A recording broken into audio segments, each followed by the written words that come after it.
Hello to all my friends and family, and welcome to Jim's 5 a.m. club. I got rained off work today. It was raining all morning, so I'm home early, and rather than do my 5 a.m. club harbourside, I thought I'd just come home and just do one here in the front yard where I've got some peace, tranquility and some greenery. Don't have quite the water views of the international passenger terminal, but this will do for today. And once again, thank you for joining me. This morning I celebrated a major milestone in Jim's 5 a.m. club by posting my 500th episode in English. So I've done 500 in English, I've done 61 in Greek, and my goal once again is to do 1,000 in English and 1,001 in Greek. So I can't wait to get to Greece one day where I can unleash my vlogging capability and capacity and do some vlogs in Greek and just show you around my Greece, my Athens, my Vassiliko, my Avlaki, you name it. I'm going to take you places where you've never been before and just show you the nooks and crannies, the places that I've identified and found over the years, and will hopefully, God willing, I've got to say this, God willing, when we get there, if we get there, take you on a journey which will be memorable. Anyway, let's kick on and do a book summary today. I want to continue along the line of book summaries because OPE, other people's experience, is a wonderful way of growing and developing. And the book summary that I'm going to go through today is a wonderful book by an author named Alan Watts, and it's entitled The Wisdom of Insecurity. The Wisdom of Insecurity, and it's a very timely topic, especially in today's world, where people are searching for certainty and security in a world which is very uncertain. So the theme of the book is very simple. Basically, embrace and get comfortable with uncertainty, because there is no such thing as certainty and security. So the more you search, the more you thirst for security, the more uncertain you're going to be, is the bottom line.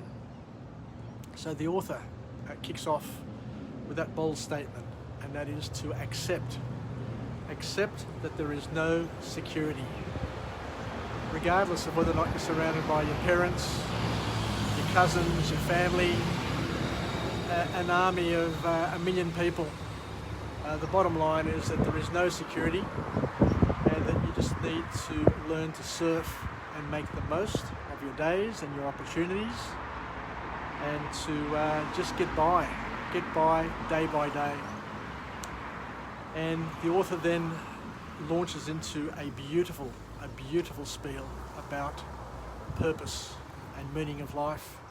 And he says something that we've said time and time again, but let me repeat it, because a lot of people don't get it.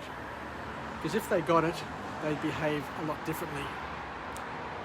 The author here, Alan Watts, says that money can't buy you happiness, and it most certainly can't buy you purpose. And I remember reading in another book that only about 15% of people's happiness comes from material things, from things that you buy and touch that are tangible. The rest of your happiness, your purpose, your security, your being, comes from inside. So, and then he asks you, what do you really want? Do you want to have a Ferrari, or do you want to have a purposeful existence? And the answer is very simple.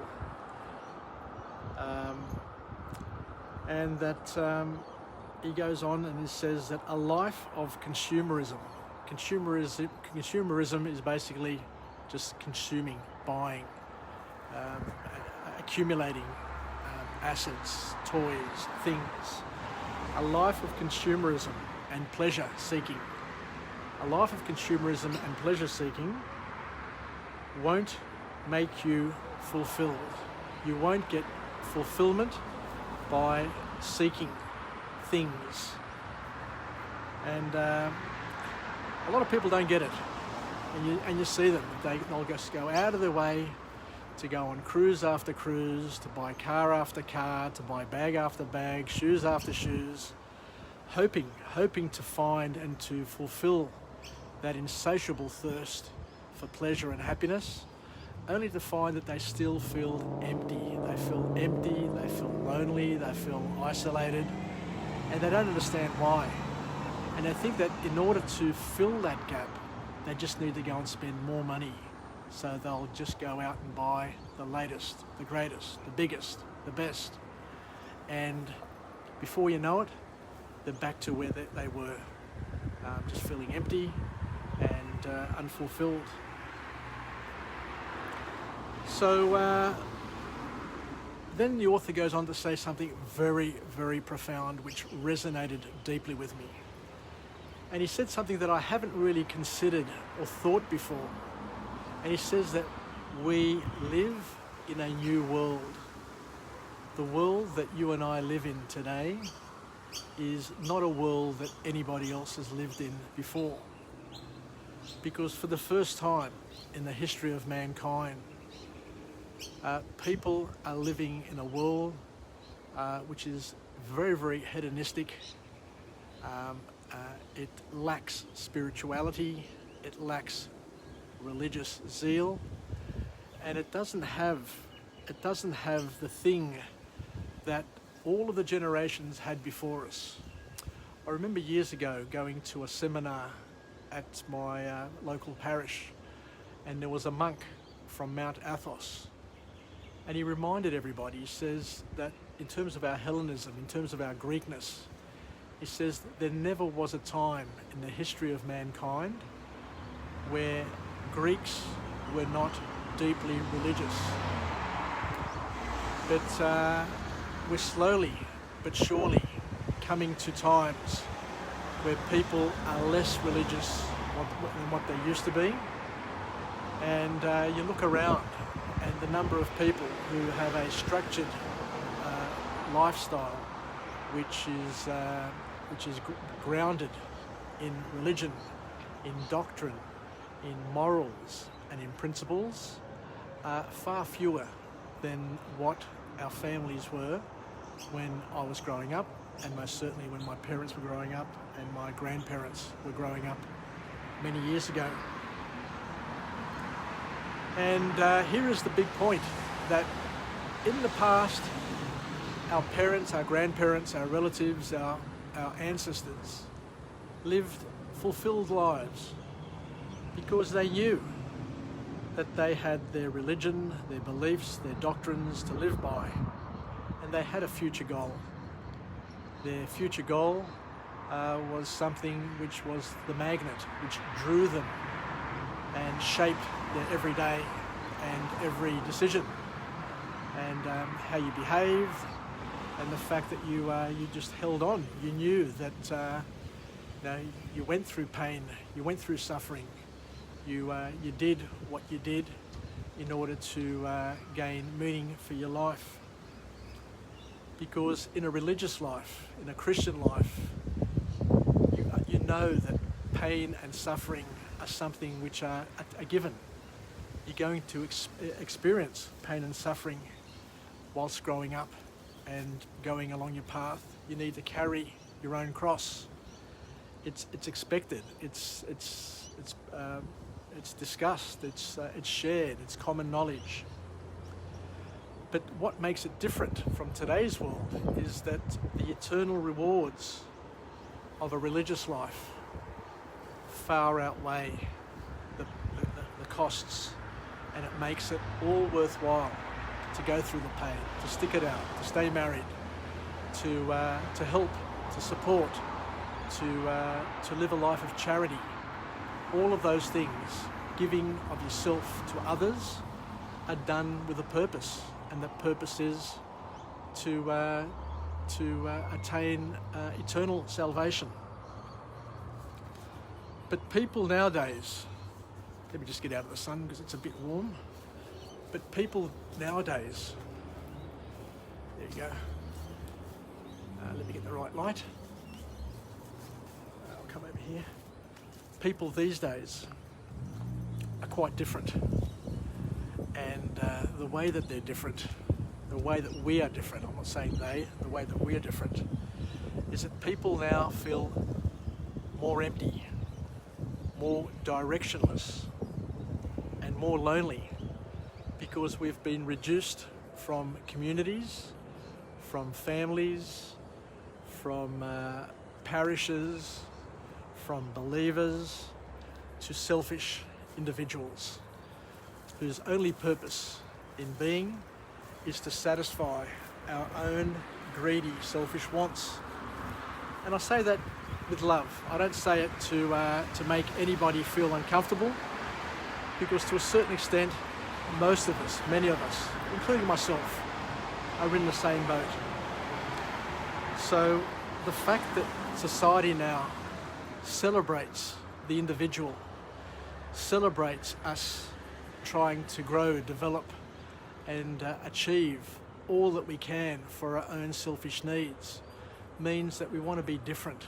We want to be different from everybody else, and we'll go out of our way to make ourselves different rather than be the same as everybody else. And by making yourself different means that you're excommunicating yourself from the people around you. You're disconnecting from the people around you, because every iota of difference that you bring into a relationship is like a little wedge, a wedge that you place between you, your parents, your siblings, and your community. When I was growing up, or most definitely when my parents and my grandparents were growing up, the emphasis was to be similar, to be the same as your father, your grandfather, to uphold the values, the family name, to do what is right for country, for your community, for your church. And the last thing my father and mother, my grandparents, did was to selfishly try and achieve their own dreams, their own personal dreams, at the expense of their family, their community, their culture, their country. So you understand where we are. We are experiencing a thing called an existential crisis, where we're just trying to understand, we're just trying to rationalise and identify the following questions. Who am I? And why am I here? What's the purpose of my living? Is my purpose to drive around in an expensive car, wear lovely shoes, dress differently and beautifully every single day, and just spend all my money on body augmentation? Because what happens here, and the author makes a very strong point, is that when you don't have a purpose in life, when you're experiencing existential crisis, then you need to have external things fill your life. You need stimulants to fill the constant void. This is powerful stuff.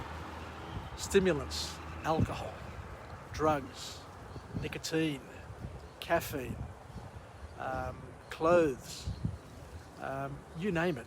You need to go on a spending spree all the time, to spend money, to buy things, to fill a void, and that void is the fact that you're having a lack of meaning in your life. You've got a lack of connection to your purpose, and you're experiencing, we all are experiencing, an existential crisis. Because what happens, as the author says here, is that this emptiness leads to anxiety, which leads to unhappiness, which leads to further emptiness, anxiety and unhappiness, and we end up being on a hedonic treadmill, always trying to do something, always trying to add, buy, accumulate, swap out our wives with girlfriends, swap out our cars with another car, change jobs, travel, go here, go there, spend, always trying to do something different to try and find meaning in our lives. And the bottom line is we don't find meaning externally, because the more we spend, the more we want, and the more unhappy we are as we compare ourselves to other people around us who are doing the same thing. Because people, as the author says, are looking for higher highs without any of the lows. They just want to be happy all the time. And that's very, very immature. We learn from our religious lives that the ups follow the downs, and the downs follow the ups, and the up and down are part of the same line. It's the same line. Each of our lives have ups and downs. You know, we're going to have ups and we're going to have downs, and we need to be able to manage, surf, and appreciate and make the most of the ups and try and minimize the downs where possible, but to embrace them and to understand that these downs, we all are going to have downs, a part of our lives. So then the author says something which is another very, very powerful point. I'd never heard this before, but that pain and pleasure are part of the same spectrum. You can't have pleasure without the threat of pain, and you can't experience pain without first experiencing pleasure. It's all part of the same continuum. So you can't have one without the other. So if you want to have just one thing in your life, and that's pleasure, you're not going to be able to maintain it without your quota of pain and suffering. And it's this pain and suffering which happens in tandem with pleasure that gives us meaning in life. It's the salt and pepper. It's the spice of life.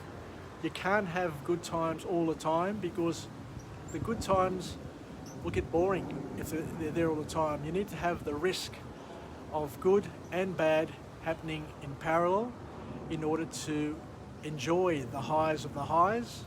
You need to have built a tremendous thirst in order to enjoy the quench of a glass of water. And you need to have suffered loneliness, the ultimate and the excruciating depths of loneliness, in order to appreciate the warmth of friendships and company.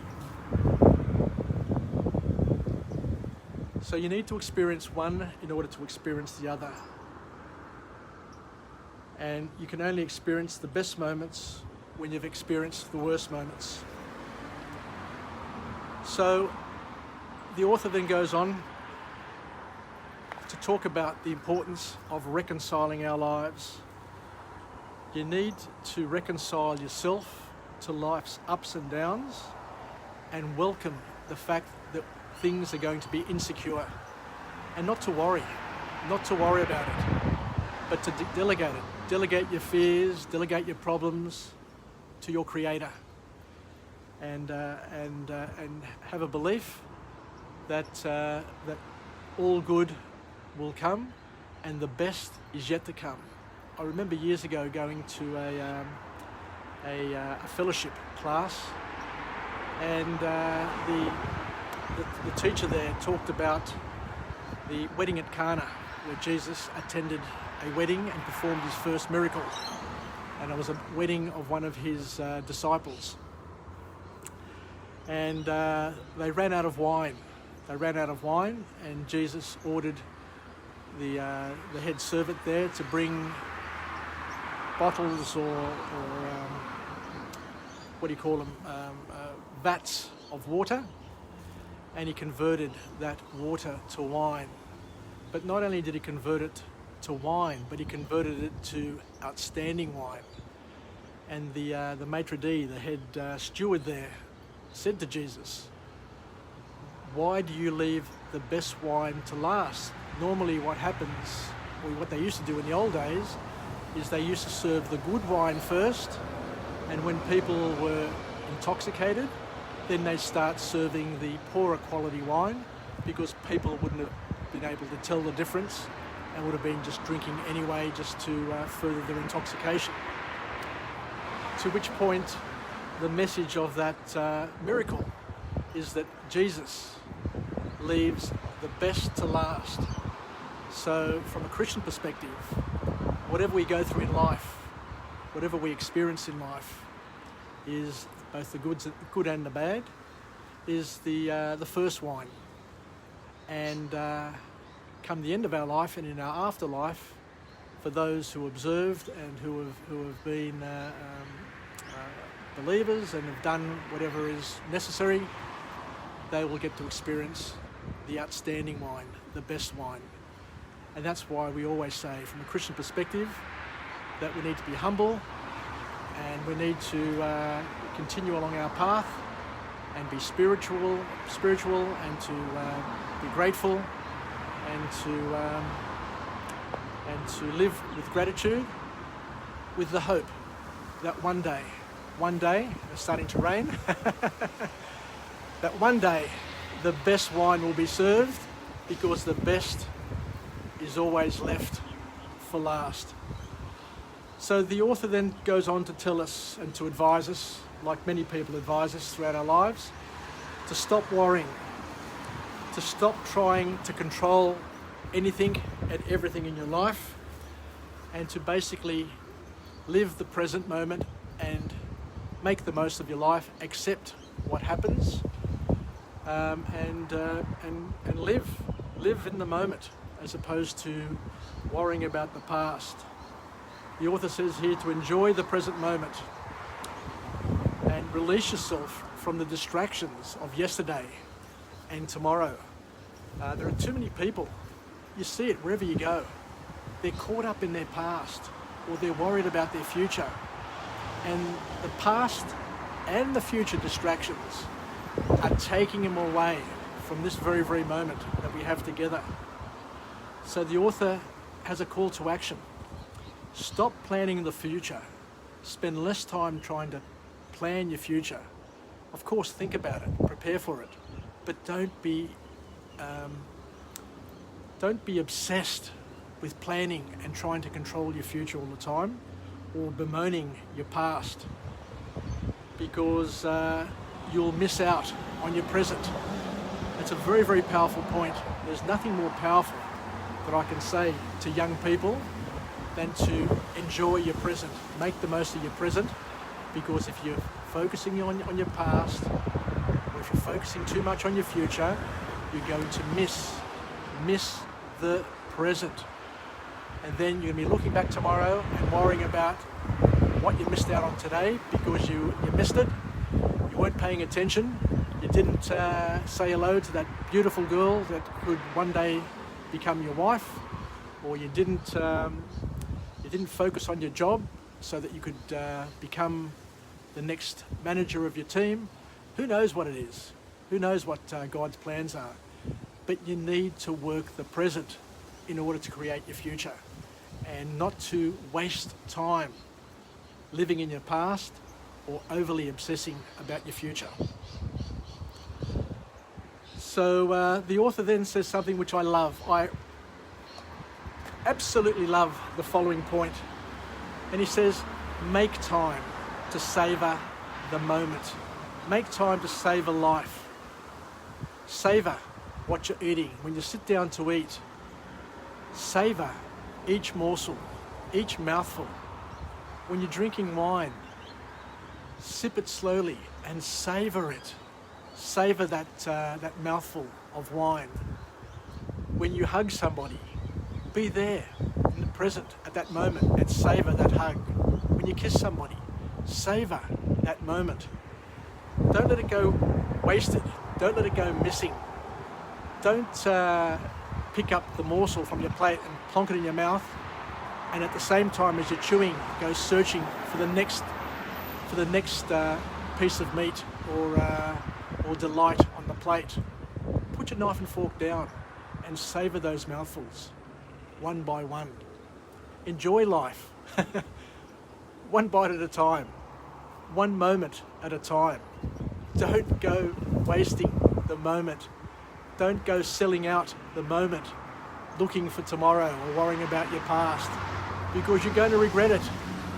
Because your life is going to go, life is going to end, and you're going to say to yourself, I had 160 hours a week to live, and I spent most of it either sleeping, worrying about my past, worrying about my future, or bemoaning my past, and I missed out on life. What an absolute bloody waste that would be. So the author finishes off with saying, don't deny your emotions. Don't resist or escape your responsibilities and accountabilities. And to live life, live every moment. And to understand that life has ups and downs. And it has ups and downs for a reason. Those ups and downs are not random. They're there to help you grow, develop, to exist, to find purpose, to show your faith. So I think that's about it for me today. I've enjoyed giving this vlog, and I promise everybody that now that I've finished my first 500, that was my practice. My first 500 were my practice round, and my next 500 are going to be much, much better than my previous 500. So thank you to all those people who have joined me.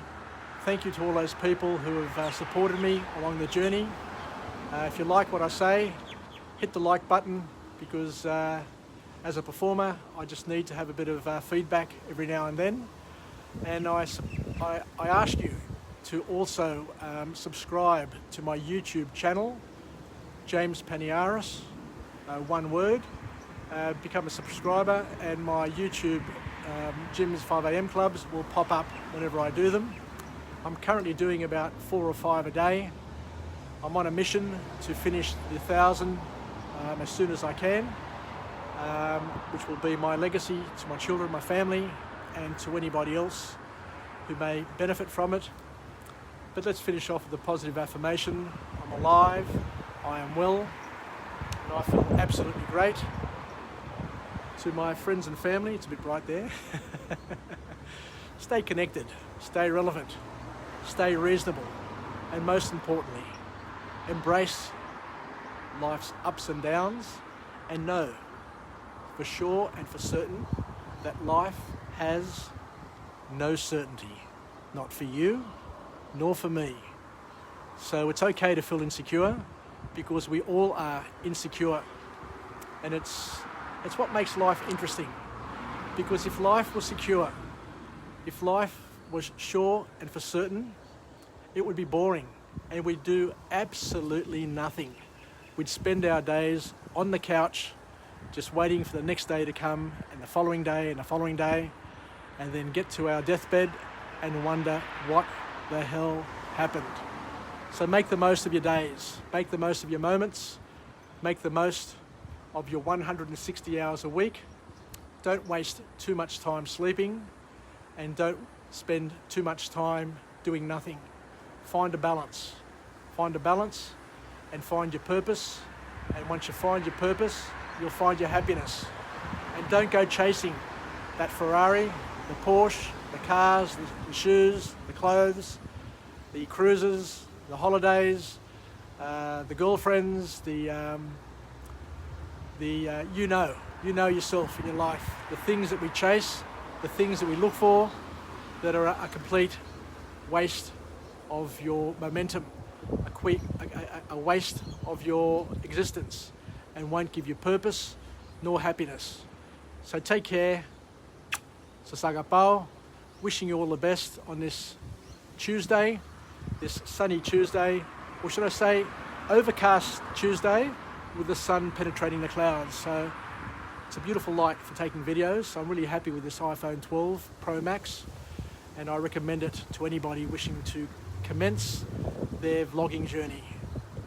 Drop me a message if you want to find out about vlogging, and I'll give you some of the tips and the hacks that I've picked up. And until tomorrow, I look forward to coming to you again from another location with another message, a message of empowerment, something that we can share together to uplift each other and to help us get through the morning, get through the day, and hopefully give us something to live better, learn more about, and pass it on to our loved ones. Yasas, take care, sa sakapao once again, and bye for now. Cheers.